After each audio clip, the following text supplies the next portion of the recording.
I'll request Srimati Smriti Irani, Minister, to intervene. Thank you, sir, for this opportunity. As a Member of Parliament, I think this is a sign of divine paradox, that on one bench sat two eminent men. One who blessed me with his friendship publicly, though did try to have a knock at me as the HRD Minister. And on the same bench now is seated Pramod ji. However, before him sat a gentleman who told me, "Haan, pata hai kitni akal hai, baith jao."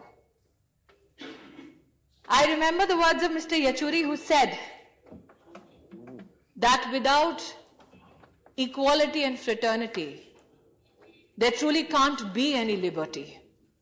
But possibly it is a sign of the liberal and tolerant mind of an individual who sits here, is shushed in a patronizing manner, for possibly a Member of Parliament who has made comments about female parliamentarians and women at large in the country can patronizingly say, "Baitho, pata hai kitni akal hai." The gentleman in question is not in this house today, but as someone who has witnessed how the wheels of democracy turn in this very house, let me as a woman say today that irrespective of which ideological shore we stand, irrespective of the political debate and deliberation we delve in, this side or that, whenever the dignity of a woman is challenged, we speak in one voice. And today, surprisingly, the dignity of a notification was challenged. It was waved in our faces and a question was posed. How is it that you notify a Constitution Day for educational institutions in this country? Never could we imagine that a day which seeks to celebrate the very history of how this Constitution came to be, a day that seeks to enrich the young, the future generation of this country, as to what sacrifices were made so that these values which are dear to humanity can be enshrined in this living Constitution, is a celebration I, as HRD Minister, will be compelled to explain.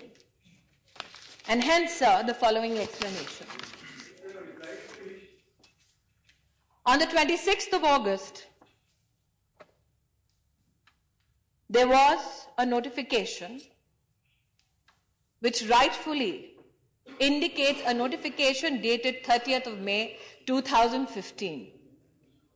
A notification which included in it the need to increase awareness about the Constitution among citizens, particularly children.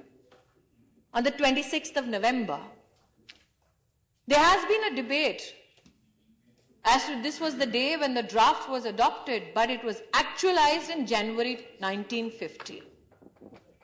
But as Indians, we cannot ignore the fact that this is the rock on which we sought to build the political salvation of our country. And I feel today, as many before me have turned the pages of history to support what they have said, I too shall follow their lead. In 1999, Justice Verma worked with a group of Indians to operationalize how fundamental duties are to be seen in the education sector. And in one of the recommendations Justice Verma made was, when students understand their obligations, they are likely to learn their own way of fulfilling the obligations. Hence, he said, presentation of the values inherent in each clause of Article 51A through anecdotal talks at morning assemblies in schools should be organized. This, sir, is the notification which was subsequently given to the Central Board of Secondary Education, which said, amongst the events for the day, that the school head may address the students briefly about the significance of celebrating this day and also recite the preamble of to the Constitution. Mr. Yechuri, in his absence,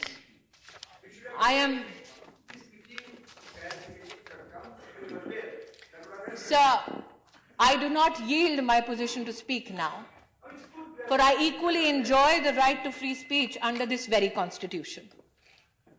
Though I have no copy of the office of the Honourable Chairman, I do here, sir, have in my hand Constituent Assembly Debate, volume, I believe, 11, where what Dr. Baba Saheb Ambedkar said, and I cast no aspersion here, I quote what Baba Saheb said.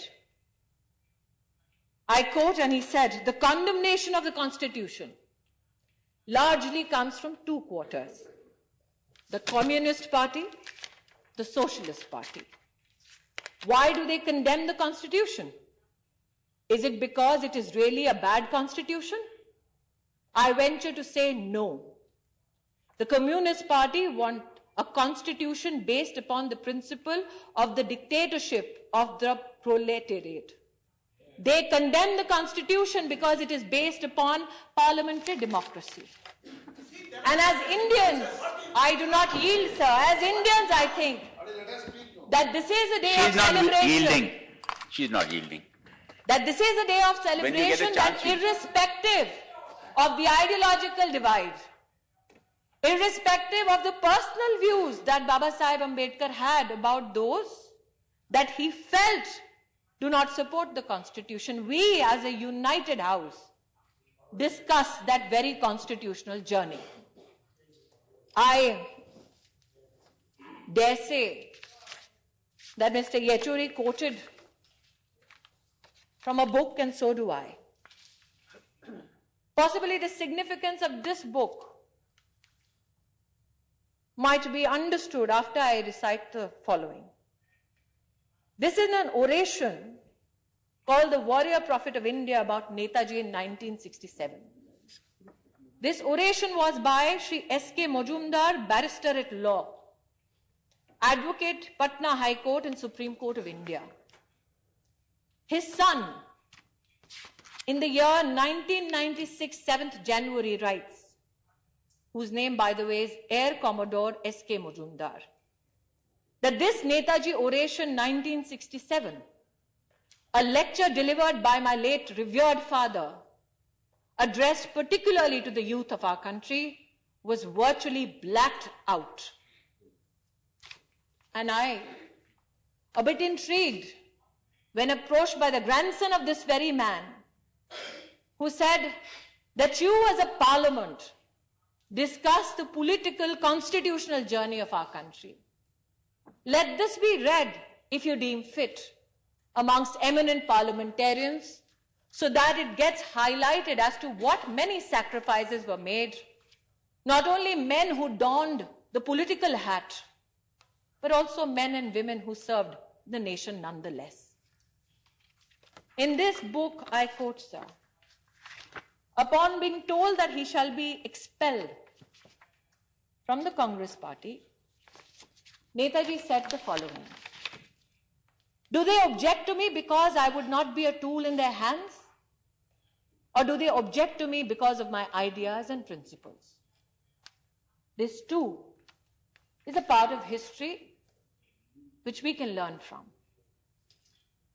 Sir, in this very house, we have had many heated debates on our history, our education system. Baba Saheb had said, they cannot make history who forget history. And when I turn the pages of how this man, cherished as the architect of the Indian Constitution, saw his contribution in the making of this living document, which gives us liberty, equality, and fraternity, he said that these three terms did not come from me, a scholar of political science. These three terms come to me from my master, the Buddha. And I think that is the beauty of our Constitution, that such great men and women knew where to separate their personal religious beliefs from the documents that they signed, which told us what kind of a destiny we can carve out for ourselves as a nation. I think it is paradoxical that today Sharad ji, a very senior parliamentarian, yet again told me, "Beto, beto." Imagine if such a parliamentarian, politician, was a part of the drafting committee. Mr. Yechuri is right. As a woman in India, I celebrate the fact that women in many nations across the world had to struggle to get their right to vote. I got it because my constitution gave it so at the birth of this very nation as a republic in 1950. But imagine, as the leader of the House said today, what kind of restrictions would such a senior parliamentarian would have imposed on a woman like me while this was being drafted? Would I have been told, "Savli ho to vote karne ka adhikar nahi"? Would I have been told, "Parkati ho to vote karne ka adhikar nahi"? I see that some are disturbed by what I say. But apart from the social realities that were counted in this very house today, this also is a reality we must embrace. For the victims of such reality do not reside only outside this house, but we have witnessed it in this very house. Let's look at what Baba Sahib Ambedkar felt with regards to education. In the year 1945, he established the People's Education Society. Until this date, are two living monuments in the field of education, his legacy. One in Aurangabad, which is the Milind Mahavidyalaya, set up in 1950, and the other is the Siddharth Law College in Mumbai, set up in 1956. And the very thrust with which Baba Sahib set up these institutions was to bring about intellectual, moral and social democracy. And he insisted that men and women of this country will study in these institutions together, shoulder to shoulder. Another part of history. Baba Sahib said, "I would like that the right to free and compulsory education to children be given as a fundamental right while we draft this constitution." But the government of the day said, "Let's have a committee which can sit and look into this issue." And citing costs, the advice given was, don't make it a fundamental right. Put it in the directive principles. As I read through the Constituent Assembly debates, there were many who cautioned then that the directive principles are not justiciable. They cannot be enforced. They provide an architecture of good governance. But Baba Sahib felt that is not thrust upon the future of this nation. How governance should be, let us tell them how governance ought to be. And in the year when Shri Atal Bihari Vajpayee became the Prime Minister of this country, was brought the 86th Amendment, which gave a child from the ages of 6 to 14 free and compulsory education. And this is the rock on which was built the Right to Education Act, enforced on the 1st of April 2010. Baba Sahib fought for equity in education for those belonging to the scheduled caste, scheduled tribes. He made provisions for them in the Constitution. But as a parliamentarian, just not as a BJP representative, I say proudly that irrespective of the challenges of this house or the other, we rose unanimously through the Sarva Siksha Abhiyan to give us framework for equity and education for the scheduled caste and scheduled tribes. So yes, विषमताओं का देश है, लेकिन इस देश में इतनी भी क्षमता है कि जब समय की मांग हो, पुकार हो, तब हम धर्म और जाति तो छोड़िए, अपनी राजनीति को परे रखकर राष्ट्र के प्रति समर्पित भाव से काम करना जानते हैं. There are many who make a mockery of a history, a culture, a civilization. Rightly so, it's their democratic right. And I don't deny that democratic right to any Indian citizen, as is mine to read the following. Gandhiji, in Chatham House in 1931, when asked about the Indian education system, said, and I quote, "I say without fear of my figures being challenged successfully that today, in the 1930s, India is more illiterate than it was 50 or 100 years ago. Because the British administrators, when they came to India, instead of taking whole things as they were, began to root them out. They scratched the soil and began to look at the root and left the root like that, and the beautiful tree perished."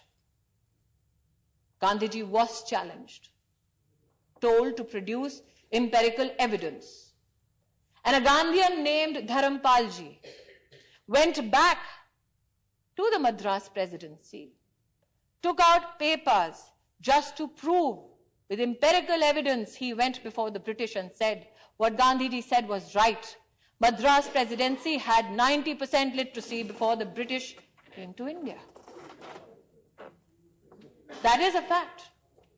That is a fact not enunciated or written by a Bharatiya Janata Party worker. It is written by a Gandhian called Dharampal. So what do we need today? Yes, we need that this tree of enlightenment bear fruit for our future generations by embracing the scientific temper of the new and also embracing some of our rich cultural history. I pay homage to the journey of Dr. Karan Singh. He's seated before me. I've had many conversations, even when I was not a minister, with him. And when people look at Dr. Karan Singh, they speak about his love for Sanskrit. I pay homage to the contribution you made, sir. As somebody who is just 39, I might be told कि मैं 4 बार jail गया, तुम कभी नहीं गई. 76 की पैदाइश, उसमें मेरा कोई दोष नहीं है.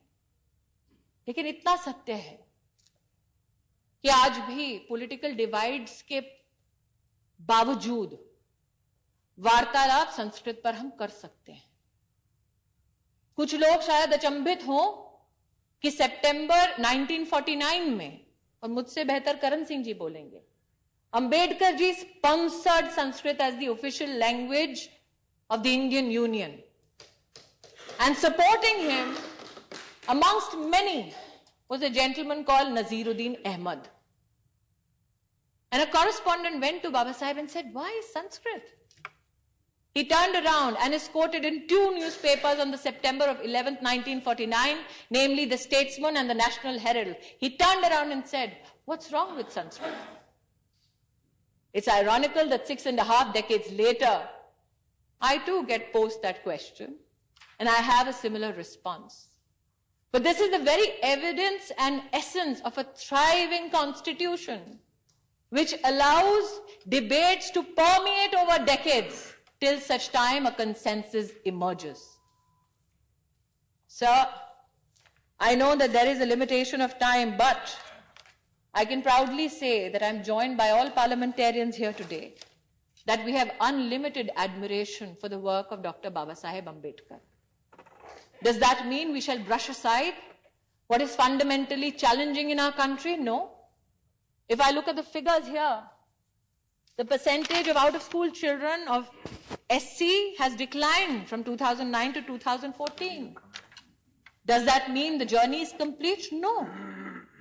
But the very reason we celebrate a living constitution, a living document, is because it enables us to continue that journey till such time a collective destination of equality, liberty, and fraternity is reached. Sir, though there were questions asked as to how dare we ask schools to celebrate on what basis possibly, let me read a message of Baba Saheb Ambedkar to his fellow citizens as I come to a close. He said, "I do not want that our loyalty as Indians should be in the slightest way affected by any competitive loyalty. Whether that loyalty arises out of our religion, out of our culture, or out of our language.